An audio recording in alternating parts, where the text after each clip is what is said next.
नमस्कार। हेडलाइंस के बाद सबसे पहले बात भोपाल से आ रही बड़ी खबर की करेंगे। सूखी सेवनिया इलाके में 4 बच्चों की मौत हो गई है। बरखेड़ी गांव में मिट्टी खोदने के दौरान नाले की बाउंड्री गिरने से ये 6 बच्चे दब गए थे। दम घुटने से 4 बच्चों की मौके पर मौत, 2 की हालत गंभीर बनी हुई है। हादसों का सोमवार ये नजर आ रहा है। लगातार हादसे की खबर हमने आपको बताई, छतरपुर में, दमोह में, सतना में, ग्वालियर में, और अब भोपाल से बड़ी खबर इस वक्त मिल रही है। सूखी सेवनिया इलाके में 4 बच्चों की मौत। मनोज हमारे सहयोगी इस वक्त हमारे साथ जुड़े हुए हैं। मनोज, पूरी जानकारी विस्तार से। जी बिल्कुल ललित, दीपावली का त्योहार है। ऐसे में ग्रामीण इलाकों में घरों की मरम्मत के लिए मिट्टी की जरूरत पड़ती है। कई जगहों पर उस मिट्टी से जो दरारें रहती है उनको भरने का काम किया जाता है। यही कारण है कि जो 6 बच्चे थे, 7 बच्चे थे जिसमें से 6 दबे हैं। ये लोग वहाँ पे बरखेड़ी में जो है गाँव है, वहाँ पर मिट्टी खोद रहे थे। एक सरकारी नाला बना हुआ था वहां पर, और मिट्टी खोदते खोदते वो मिट्टी धसी और साथ में जो नाले की दीवार थी, बच्चे जो हैं 6 बच्चे उसमें दब गए। हालांकि जो 7वां बच्चा था वो दूर खड़ा हुआ था, इसलिए वो बच गया। तत्काल उसने मौके से जो है जाकर गांव में खबर दी। उसके बाद सभी लोग मौके पर पहुंचे, पुलिस भी मौके पर पहुंची और किसी तरीके से 6 बच्चे जो उसमें दबे हुए थे उनको निकालने का काम किया। सभी बच्चों की उम्र 5 से 12 साल के बीच की है। 6 बच्चों में से 4 बच्चों की मौके पर ही दम घुटने की वजह से मौत हो गई थी। इसके अलावा 2 बच्चे काफी गंभीर रूप में, उन्हें हमीदी अस्पताल में भर्ती कराया गया। उनका इलाज फिलहाल जारी है। इस पूरे मामले में शिवराज सिंह चौहान ने भी ट्वीट किया। उन्होंने इस घटना पे जो है गहरा दुख व्यक्त किया, शोक संवेदनाएं उन्होंने व्यक्त की। साथ में उन्होंने मृत बच्चों के परिजनों को 4-4 लाख रुपए की सहायता राशि देने का भी उन्होंने ऐलान किया है। सहायता राशि का भी ऐलान किया गया है। बहुत बहुत शुक्रिया मनोज इस तमाम जानकारी के लिए, और आगे भी आपके जरिए अपडेट अपने दर्शकों तक पहुंचाएंगे। मिट्टी खदान धंसने से मौत का यह मामला है। सीएम शिवराज ने संवेदनाएं भी व्यक्त की हैं। मुआवजे, आर्थिक मदद का भी ऐलान किया गया है। 4-4 लाख की आर्थिक मदद इन मृतक बच्चों के परिजनों को मिलेगी। और प्रदेश में एक बार फिर रफ्तार ने कहर ढाया। 2 हादसे में 10 लोगों की मौत हो गई। सतना में डंपर और कार में भिड़ंत हो गई। इसमें एक ही परिवार के 7 लोगों की मौत हो गई, जबकि 5 लोगों की हालत गंभीर बनी हुई है। 4 लोगों की हालत गंभीर बनी हुई है। यह हादसा नागौद इलाके के रेरुआ मोड़ के पास हुआ। इसे लेकर भी सीएम शिवराज ने दुख जताया है। इधर छतरपुर में हादसा हुआ, जहां बेकाबू कार कुएं में जा गिरी, 3 युवकों की मौत हो गई। वहीं ग्वालियर में तेज रफ्तार कार पलट गई। इस हादसे में 5 लोग घायल हो गए।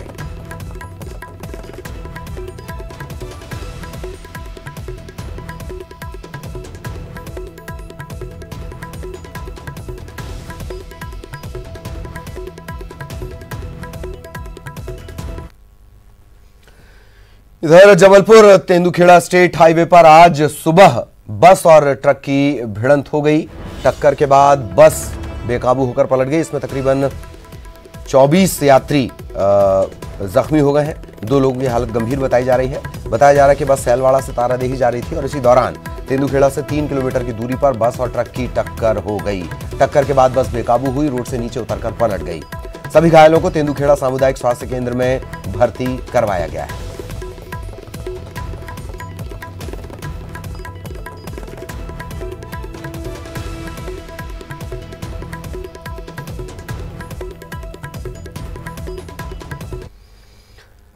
और अब बात कंप्यूटर बाबा की। इंदौर में कंप्यूटर बाबा के अतिक्रमण पर फिर से कार्रवाई की गई है। गोमटगिरी के बाद आज फिर कई जगहों पर बुलडोजर दौड़ा है।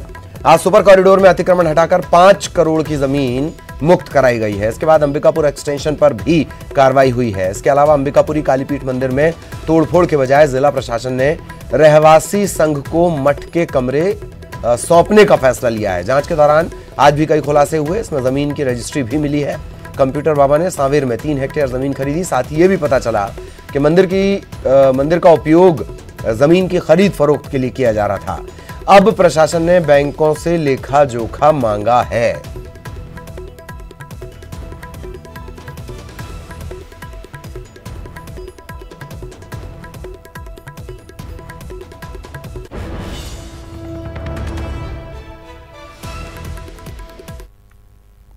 जमीन इन्होंने आजनो तहसील सांवेर में क्रय की है।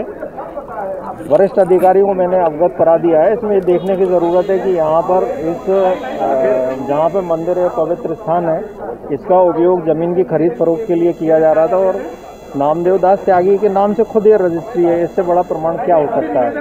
और यहाँ पर ये भी देखने की बात है कि यहाँ पे यूनियन बैंक के खाता की एक फोटोकॉपी भी मिली है। गांधीनगर यूनियन बैंक, ये नामदेव दास त्यागी के नाम पे बैंक खाता है।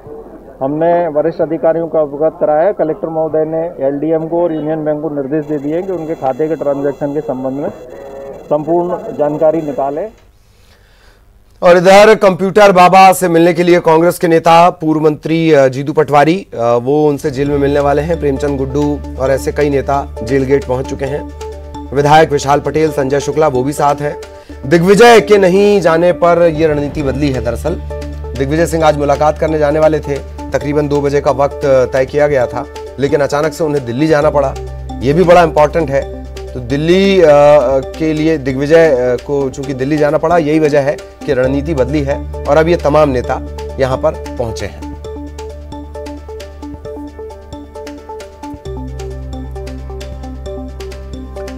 कंप्यूटर बाबा लगातार इन पर शिकंजा कस रहा है और अब कंप्यूटर बाबा से मिलने के लिए पूर्व मंत्री जीतू पटवारी और कांग्रेस के जो नेता हैं वो पहुंचे हुए हैं।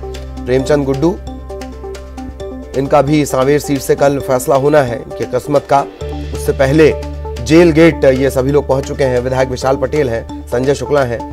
दिग्विजय सिंह को यहां पहुंचना था और ये माना जा रहा था कि 2 बजे से मुलाकात का सिलसिला शुरू होगा। तकरीबन 3-4 घंटे वो इंदौर में बिताने वाले थे, लेकिन अचानक से रणनीति तब में परिवर्तन हुआ। दिग्विजय सिंह को दिल्ली जाना पड़ा। अब ये एक बड़ा सवाल है कि क्या प्रशासन इजाजत दे देता है इतने लोगों को। जेल मैनुअल क्या कुछ कहता है। जेल मैनुअल के हिसाब से अगर ये मौका नहीं दिया जाता है, मुलाकात का मौका नहीं दिया जाता है, तो क्या कोई यहां पर प्रदर्शन भी हो सकता है। इन सबके बीच बुलडोजर लगातार चल रहा है। कल गोमटगिरी में, आज सुपर कॉरिडोर में, अंबिकापुरी एक्सटेंशन में अलग अलग जगहों पर कार्रवाई लगातार जारी है।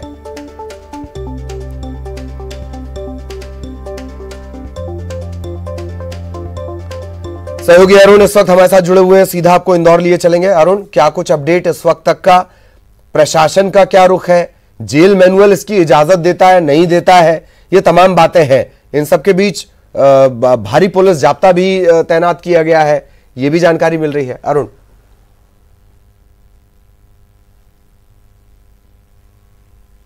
बिल्कुल देखिए, जेल मैनुअल इसकी इजाजत देगा या नहीं, ये तो अभी नेता यहाँ पहुंचेंगे तब पता लगेगा। लेकिन दिग्विजय सिंह को यहाँ पे पहुंचना था, वो नहीं पहुंचे, उन्हें अचानक दिल्ली जाना पड़ा। इसलिए अब जो मध्य प्रदेश के कार्यकारी कांग्रेस के अध्यक्ष हैं जीतू पटवारी, वो यहाँ पहुंच रहे हैं। उनके साथ विधायक हैं विशाल पटेल, संजय शुक्ला और तमाम कांग्रेस के नेता यहाँ पहुंचेंगे। 1 बजे का टाइम था, हालांकि अभी तक वो नहीं पहुंचे। लेकिन आपको हम दिखाएं कि बैरिकेड्स यहाँ पर लगा दिए गए हैं। जेल के बाहर तमाम सुरक्षा व्यवस्था यहाँ पर बढ़ा दी गई हैं, क्योंकि कांग्रेस के नेताओं को अगर परमिशन नहीं मिली तो फिर यहाँ पर हंगामा होने के चांस बढ़ेंगे। कंप्यूटर बाबा पर आज भी कार्रवाई जारी रही। आज उनसे आईडीए की जमीन जो करीब 5 करोड़ रुपए कीमत की थी उसे अतिक्रमण मुक्त कराया गया।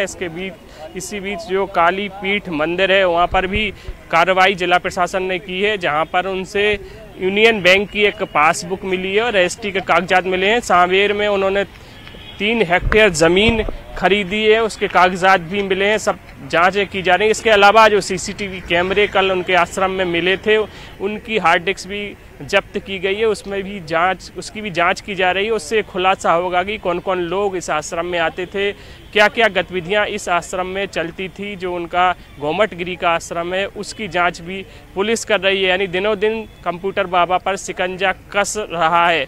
हालांकि कल मतगणना है और ऐसे में अब देखना होगा कि पुलिस क्या कार्रवाई करती। धारा 144 यहाँ पर लगी हुई है। उसके बावजूद अगर कांग्रेस के नेता बड़ी संख्या में भीड़ जुटाते हैं तो फिर पुलिस को भी, प्रशासन को भी कार्रवाई करनी पड़ेगी। ऐसे में फिर मामला और गर्माएगा, मध्य प्रदेश की सियासत और गर्माएगी। हालांकि कंप्यूटर बाबा की जब गिरफ्तारी हुई इसके बाद बीजेपी और कांग्रेस दोनों ही आमने सामने आ गए थे और कांग्रेस ने इसे बदले की कार्रवाई बताया था। तो बीजेपी का कहना था कि जो संत हैं उन्हें धर्म की पताका आगे बढ़ानी चाहिए, ना कि राजनीति की। या तो आप राजनीति में आ जाइए या फिर समाज सेवा का काम करिए। तो ये दोनों ही दल आमने सामने हैं। ऐसे में अब देखना ये होगा कि कांग्रेस की क्या रणनीति होती है। जब यहाँ जीतू पटवारी समेत तमाम कांग्रेस नेता पहुँचेंगे तब देखना होगा कि स्थिति कैसे नियंत्रण में होती है, क्या वो लोग करते हैं। यदि उनको शांतिपूर्वक मिलने दिया जाएगा तब तो शायद मामला कुछ शांत हो जाए, लेकिन यदि उनको मिलने की परमिशन नहीं दी गई तब ज़रूर कुछ हंगामा होने की उम्मीद है। हालांकि मिलने की परमिशन मिलना मुश्किल है कंप्यूटर बाबा से इन कांग्रेस नेताओं की। परमिशन मिलना मुश्किल है, हालांकि ज्यादा जो फायदा होगा वो कांग्रेस इसमें ही देखेगी कि परमिशन ना मिले, हंगामा करना पड़े, ज्यादा माइलेज खींचने का मौका कांग्रेस को मिलेगा अगर परमिशन नहीं मिलती है तो। अरुण,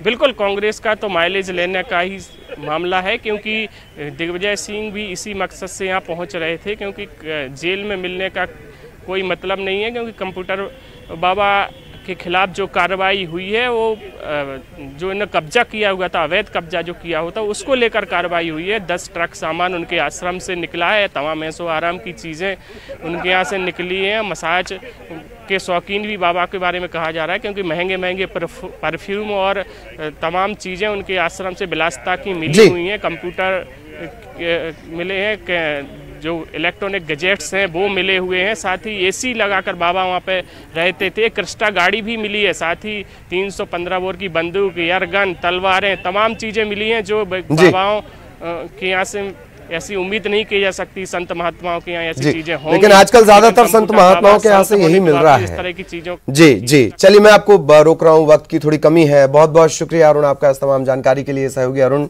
लगातार उनकी नजर बनी हुई है और कई महत्वपूर्ण जानकारियां उन्होंने अभी दी। इधर कंप्यूटर बाबा के खिलाफ इस कार्रवाई का संत समाज ने समर्थन किया है। महामंडलेश्वर नरेंद्र गिरी ने यह कहा है कि गौशाला की भूमि पर कब्जा करना गलत है। उस अवैध कब्जे को हटा करके एक उचित काम किया है,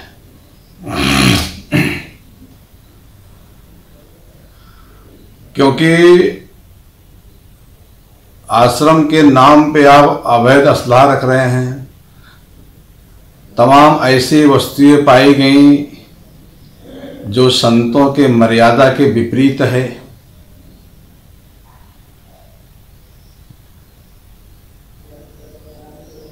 संत का आचरण सबके लिए प्रेरणादायक बनता है, पर कंप्यूटर बाबा द्वारा जितने भी कार्य किए गए हैं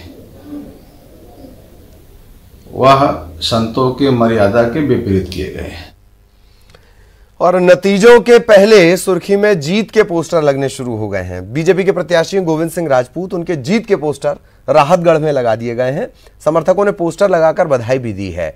सुर्खी विधानसभा में बीजेपी के प्रत्याशी गोविंद सिंह राजपूत और कांग्रेस की पारुल साहू के बीच मुकाबला है। फैसला कल होना है, लेकिन फैसले से पहले ही जीत के पोस्टर दिखाई दे रहे हैं। कॉन्फिडेंस देखिए आप।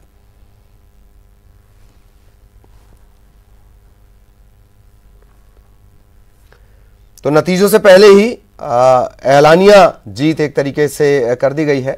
हालांकि इससे पहले भी जब मंत्रिमंडल विस्तार की तस्वीरें हमने आपको दिखाई थी तब भी यही हुआ था। प्रद्युम्न सिंह तोमर, उन्हें पहले ही बधाई दे दी गई थी, मंत्री वो बाद में बने।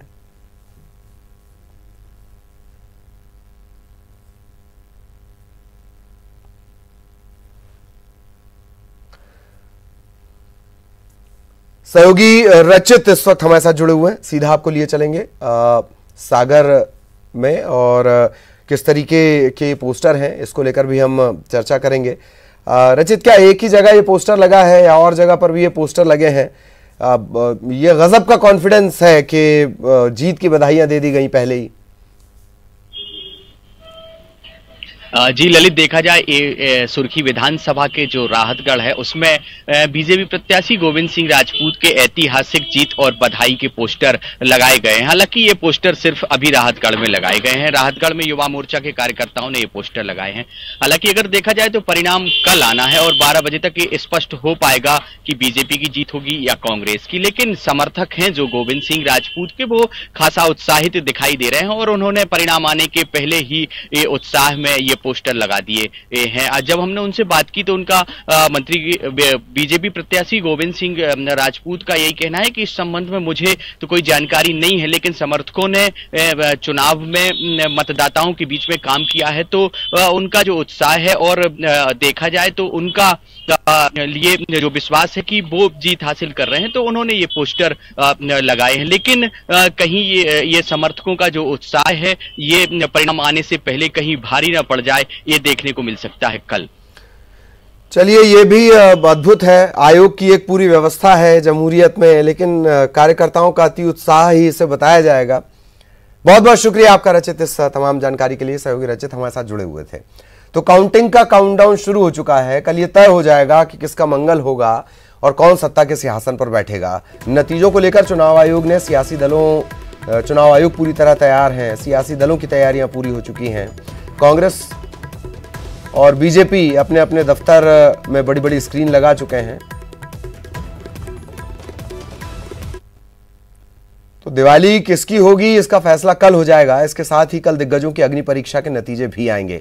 सबसे बड़ी परीक्षा सीएम शिवराज की लोकप्रियता की है। ये चुनाव तय करेंगे कि सीएम शिवराज का जादू बरकरार है या नहीं।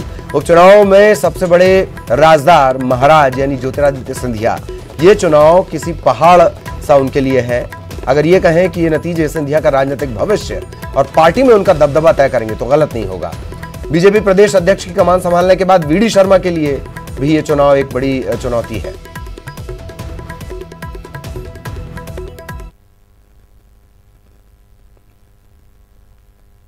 और कल 28 सीटों पर होने वाली काउंटिंग से पहले मंत्री अरविंद भदौरिया ने प्रेस कॉन्फ्रेंस की। कहा, हमारे तो 107 विधायक हैं, इसके अलावा कई निर्दलीय हमारे संपर्क में हैं। कल जब रिजल्ट आएगा तो हमारी संख्या और बढ़ जाएगी। 28 में से हम ज्यादातर सीटें जीत रहे हैं। बाबा पर हुई कार्रवाई को भी वो सही ठहरा रहे। कंप्यूटर बाबा 107 हम लोग भारतीय जनता पार्टी के पास हैं। 7 हमारे निर्दलीय हमारे साथ बैठे हुए हैं, समाजवादी बसपा सभी। कल भी हम लोग के साथ मिल गए थे। अभी भी 2 आदमी मेरे घर में बैठे हुए हैं, तो 114 हो गए। अब एक ऑलरेडी उधर कम है, 28 पे चुनाव हो रहे, तो एक हम जीतेंगे तो अभी 115 पे हम लोग सरकार चलाएंगे। मुझे तो मैं सोचता रहता हूँ। अभी मैंने परिवार में पूछा, कंप्यूटर बाबा यानी कंप्यूटर सीखने वाला आदमी है क्या, कंप्यूटर का जानकार है क्या, कंप्यूटर इंजीनियर है क्या, लंदन की किसी यूनिवर्सिटी से पढ़ के आया है क्या बाबा। ये सब फर्जी बाबा हैं। ये सब इंक्रोचमेंट किए हुए हैं, गौशाला की ज़मीन पे कब्जा किए हुए हैं, संविधान के सिस्टम को ना मानने वाले हैं, कानून के ऊपर चढ़ के रहने वाले हैं। तो कानून अपना काम करेगा। कानून ने अपना काम कर भी दिया, इसलिए कंप्यूटर बाबा अंदर हैं। अब वो वकील को करें, कोर्ट में लड़ जाके कोर्ट में जो निर्णय होगा वो। ब्रेक के बाद एक महत्वपूर्ण फैसले की बात करेंगे। दिल्ली एनजीटी ने बड़ा फैसला सुनाया है। दिल्ली और एनसीआर में 9 नवंबर से लेकर 30 नवंबर तक पटाखों पर बैन लगा दिया गया है। नवंबर में खराब एयर क्वालिटी वाले देश के सभी शहरों में पटाखों पर बैन। जहां प्रदूषण मध्यम है वहां रात 8 से 10 पटाखे फोड़े जा सकेंगे, ग्रीन पटाखे वो भी। एनजीटी ने सभी राज्यों को आदेश दिए हैं। सभी कलेक्टर और एसपी को सर्कुलर जारी कर दिया गया है। एनजीटी कोविड-19 के मद्देनजर प्रदूषण रोकने के लिए विशेष अभियान चला है। केंद्र और राज्यों के प्रदूषण नियंत्रण बोर्ड को यह कहा गया है।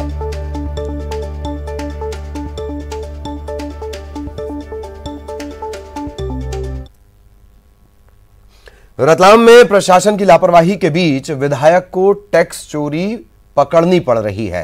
रतलाम ग्रामीण के विधायक हैं दिलीप मकवाना। सड़क पर उतरकर मंडी का टैक्स चोरी कर जा रहे ट्रक को इन्होंने पकड़ा है। विधायक का यह आरोप है कि मंडी से हर दिन 5 से 6 ट्रक टैक्स दिए बिना बाहर भेजे जा रहे हैं और यह सब मंडी अधिकारियों की मिलीभगत से हो रहा है। बीजेपी विधायक ने रतलाम एसडीएम को बुलाकर ट्रक का पंचनामा बनवाया। कृषि मंत्री से सारे मामले की शिकायत की बात कही है। सीधी में कबाड़ का काम करने वाले एक युवक की चोरी के शक में दबंगों ने जमकर पिटाई कर दी। हालत गंभीर होने पर सिटी कोतवाली पुलिस के हवाले से कर दिया गया।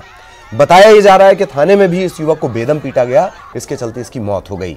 इसके बाद गुस्साए परिजनों ने सड़क पर शव रखकर तकरीबन 8 घंटे तक हंगामा किया। पीड़ित परिवार ने कोतवाली थाना प्रभारी और 4 दबंगों पर आरोप लगाया है। इस मामले में मजिस्ट्रियल जांच करने के आदेश दिए गए हैं। पीड़ित परिवार को 4 लाख की आर्थिक मदद देने का ऐलान किया गया है। एसपी ने थाना प्रभारी को निलंबित कर दिया है। 4 आरोपी इस मामले में गिरफ्तार किए गए।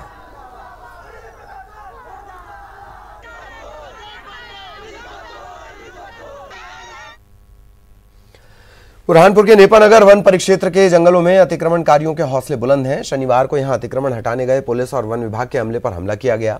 30 वनकर्मी और पुलिसकर्मी घायल हो गए। रविवार को मौके का मुआयना करने पहुंचे खरगोन रेंज के डीआईजी का रास्ता पेड़ डालकर बंद कर दिया गया। आखिरकार उन्हें वापस लौटना पड़ा।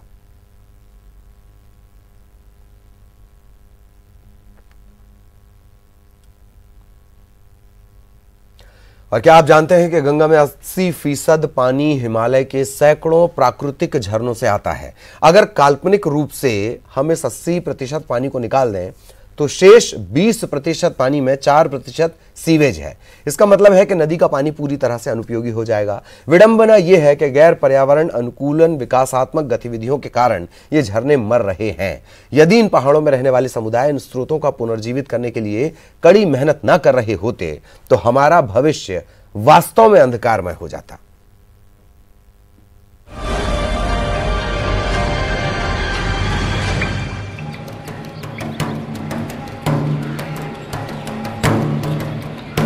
बहुत बारी हम रियलाइज़ नहीं करते हैं कि नॉर्थ इंडियन जो मेजर रिवर्स हैं तो जो स्प्रिंग्स का पानी है उनको बहुत कंट्रीब्यूट करता है।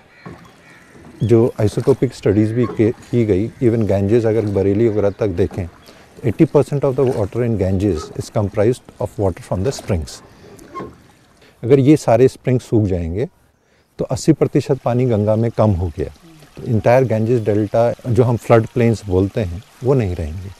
उस टाइम पे वाटर के जो रिसोर्सेज थे वो स्प्रिंग्स हैं, नेचुरल एक्विफर्स हैं जो कहीं पर ज़मीन से निकलते हैं।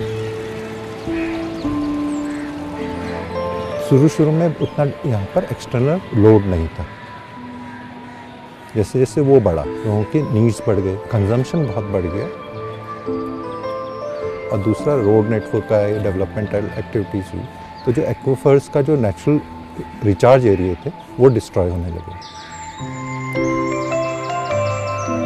हमने लोगों से इस तरह से बातचीत करना शुरू किया कि भाई इस जंगल को आप लोग बचाइए, नहीं तो आपके पानी के स्रोत धीरे धीरे खत्म हो जाएंगे। काफ़ी बुजुर्ग महिलाओं ने उस समय 8,000-10,000 की नर्सरी बनाई थी। करीब 4-5 किलोमीटर हेड लोड उनने सर पे लाके, डलिया पे लाके यहाँ प्लांट लगाया। आज उनको बहुत खुशी होती है, देखो हमारा बनाया जंगल है, कितना अच्छा है। उससे लोगों को काफ़ी फायदा भी है। इसके नीचे आप देखेंगे स्रोत निकला हुआ है तो वो स्रोत बरकरार है, कंटिन्यू है। नहीं तो लोग कहते हैं कि पहले यहाँ पर इतना पानी नहीं था, पर आज उसमें पानी काफ़ी है।